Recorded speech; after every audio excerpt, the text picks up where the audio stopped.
So let's take a look at this.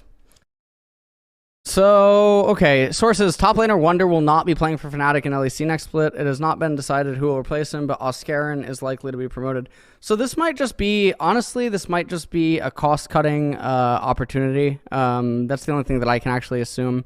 Wonder's play was not great. It wasn't always, I mean, it wasn't always like horrendous or something like that. But like, I mean, it is weird. I think that they're just going to try. I think that league owners are also starting to hit a point where they realize that name brand value doesn't really mean as much as you would think. And so what I mean by that is, like, you take a look at teams like SK, you take a look at BDS, you take a look at like some of these players, they don't have name brand value like some of the other iconic players that have just been around. And I think that what happened is this past like LEC split, as well as like what you're seeing in LCS and even LCK with like Live Sandbox and Breon, and all these other teams, as you're realizing that the non-named players can actually just be really good, and that, you know, you can take, like, not gambles, but you can take, you know, risks or whatever. I mean, I guess that's almost a gamble, right, on non-named players, and I think that's what Fnatic is probably going to end up doing here. I'm not totally sure. Obviously, I don't have any inner insight on like what could be going on with this. I know there's a lot of people in the community that I think are like upset about this. Like, if I go into the thread, obviously there's a lot of upvotes here and whatnot. You know, I'm excited for the tell-all book that comes out in 20 years where Dotto reveals he was actually a secret agent. Dude, like, look, I've been playing a lot of like Magic the Gathering. Like, you know, I'm like 4 or 5 drafts into the new Magic the Gathering set. It's like all will be one.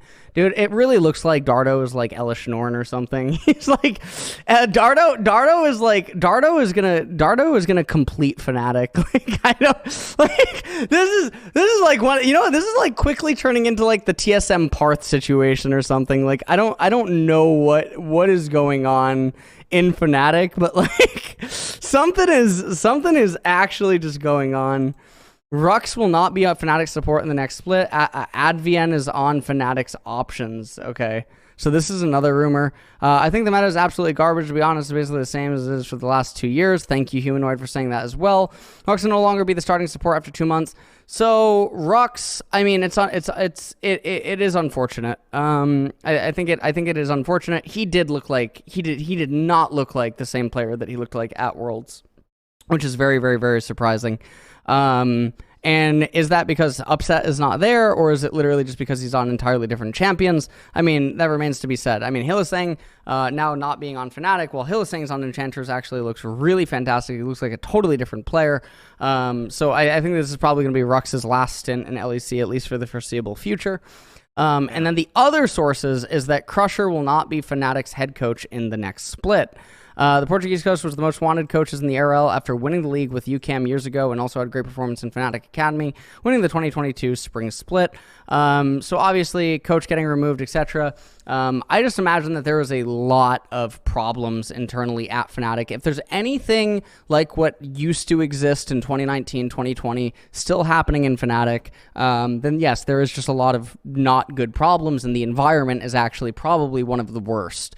Fnatic as an org, and I think that like some of the higher ups, I've only ever had really good encounters with some of the very higher ups of like Fnatic, right? The problem is that they don't get League of Legends. So what ends up happening is you have non-experts hiring experts, and it seems like they are the type of non-experts that are very swayed by conversational ability, the way that someone will carry themselves inside of a conversation, and like almost not like buzzwords, but like words that like it's difficult to refute or go against unless you really know what's going on inside of the game, or you can actually just tell that what's being said doesn't matter. And so what I think ends up happening is Fnatic just ends up falling into this consistent pattern where they're almost just trying to shoot in the dark and hope that something sticks and lands. And they got really lucky with some rosters. They really, really did. The Worlds rosters that they ended up having that just made like really deep runs, a lot of it is luck. And I would liken this to TSM. A lot of orgs, whether people realize it or not, do get very lucky. And it's not because they actually have better management or better staff that are equipped at like vetting things that are going on. realistically what ends up happening is that the top orgs will consistently keep attracting the top players because the top players only want to play for the top orgs. So the top orgs are always going to get the best access to the best talent pool, generally.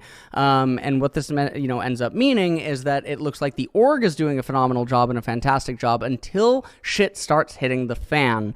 And when shit starts hitting the fan and then something starts getting tainted with the org's image, what you will quickly realize is that people don't want to join that org anymore, and then you quickly realize that the staff and the decision makings that you would assume was at the top and was, the grand fucking thing behind all of it ends up actually falling apart, and it's not actually what's going on. So like, for instance, like a lot of people, like let's use another really good example.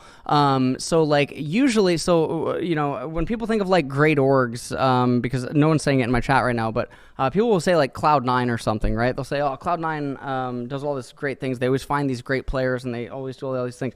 The players find the great players. And then Cloud9 consistently wins. So obviously when Cloud9 makes an offer to a player, the player is very incentivized to come simply because of the brand image that Cloud9 has. This is very akin to old Fnatic, old TSM, where you're very incentivized to come on the basis of the brand image alone. The reality is that in every single off season, it's none of the C9 like staff that's making these decisions. It's none of the higher ups or the investors or anyone like that. It's Blabber, Fudge, Sven, right? Previously like Max Waldo, right, would make these. It's always the people that are already there. And so as long as the people that are already there do keep winning, then obviously the image remains pristine and you get to keep, bringing in more and more good people and stuff. So the same thing happens. Now, obviously, TSM had its fall from grace, and TSM basically doesn't recover. And you see it inside of its brand image. You see it in its inability to actually scout. You see it in their inability in order to get like new talent, etc. Now, the current players on TSM are doing a really, really, really good job. The main thing that I want to point out here is that whether or not Fnatic ends up putting together a good roster again next split, mostly is going to come almost at luck. It's not like they're not going to find someone that is going to magically put things together. And you look at other rosters that are in LEC that no one expected to do really well, and yet they did. And I think that that's also another really good example of it all. So I don't know who's going to be the coach of Fnatic. I don't know what sort of roster decisions they're actually going to end up making. I think it's going to be very strange. Will Upset end up returning? So from some of the more recent conversations that I've had with Upset in the last couple of weeks, when I've like reached out to him and asked him about certain things, I don't know the likelihood of him returning. But from conversations that I've had with others, it does sound like the ground is poison at Fnatic. So you can take that, you can take for that what you will.